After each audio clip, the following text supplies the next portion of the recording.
Well, I got my account banned. I'm appealing it. Um, doesn't hurt anything like it did on Reddit though when they banned me there. So I guess that's growth emotionally. Low levels of the pregnancy I'm not sure hormones. what got me banned. I started talking about the Upchurch deposition in that weird case, and there's clearly a group of people that don't want you talking about that. But anyone who wants some tea, go check out Ryan Upchurch's YouTube channel. And we'll just leave that there for now. Um, I don't even have any followers yet, so I probably need to try and stay a little um, uncontroversial while I make this.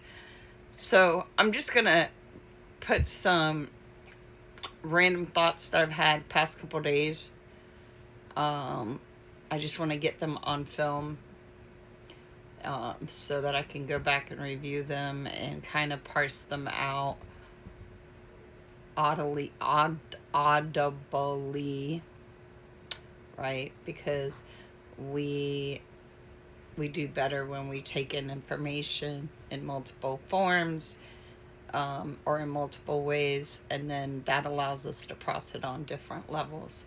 So over Thanksgiving weekend, my mom and I were chatting, and I've been posting a lot of stuff about, genealogy and ancestry on Facebook and kind of the history.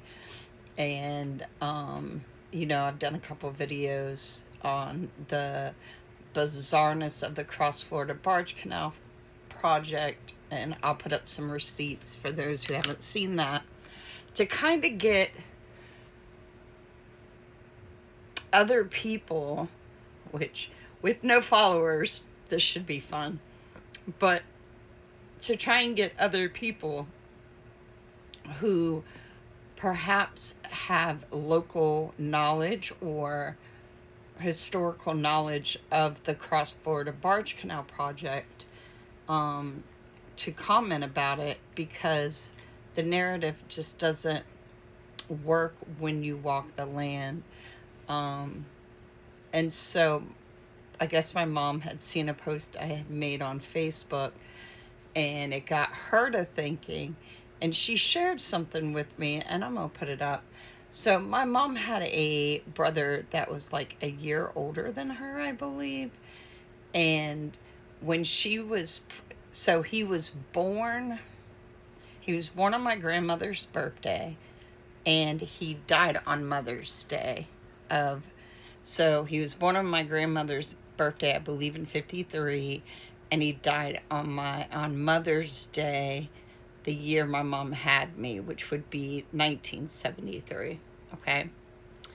And so the narrative that we had always been told was that he was stationed in Germany, and he and three friends were killed on the Autobahn. The car wrecked. I guess it was like a bridge. They fell off, and the car caught fire, right? And there was four of them. So, and that was Uncle Danny's life, right? Well, Mama said, Mama said that my grandmother, it took a lot for my grandmother to believe that he had died, because I don't know how, I'm hoping the letter will help clear this up. There were two Daniel Coles, possibly two Daniel Cicero Coles, which was my uncle's full name. And at first, it wasn't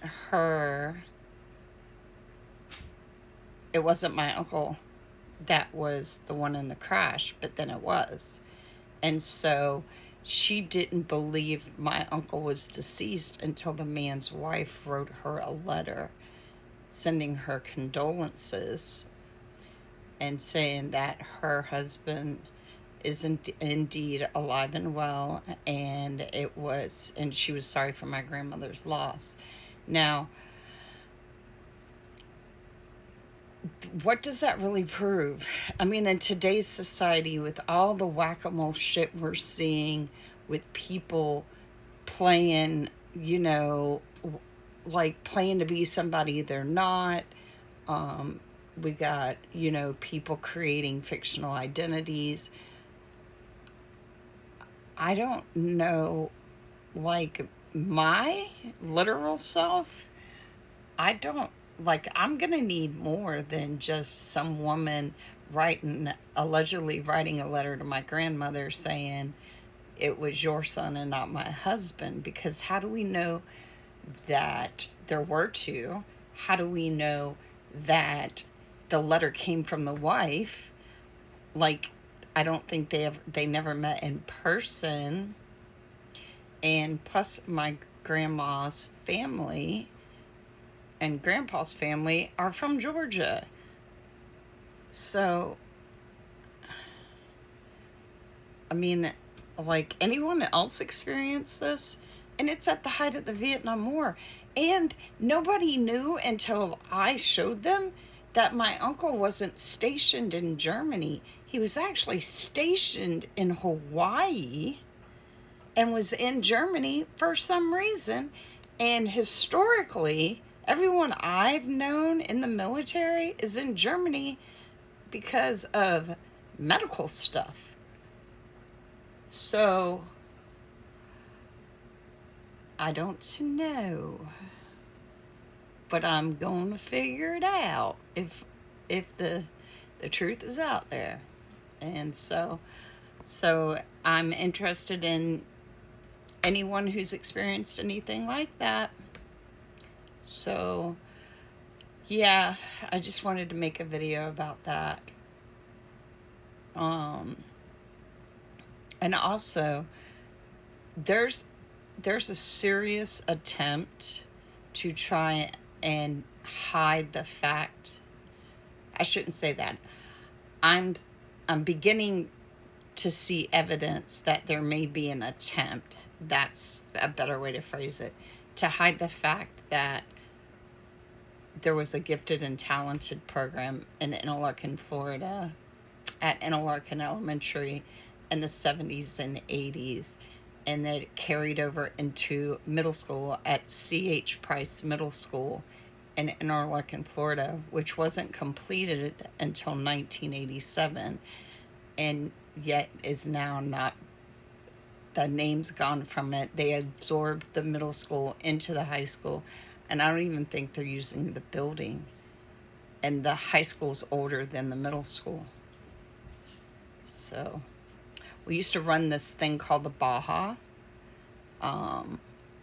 I was like on all the little, we used to have these math teams, science teams, and we would go and compete. I was on most of those.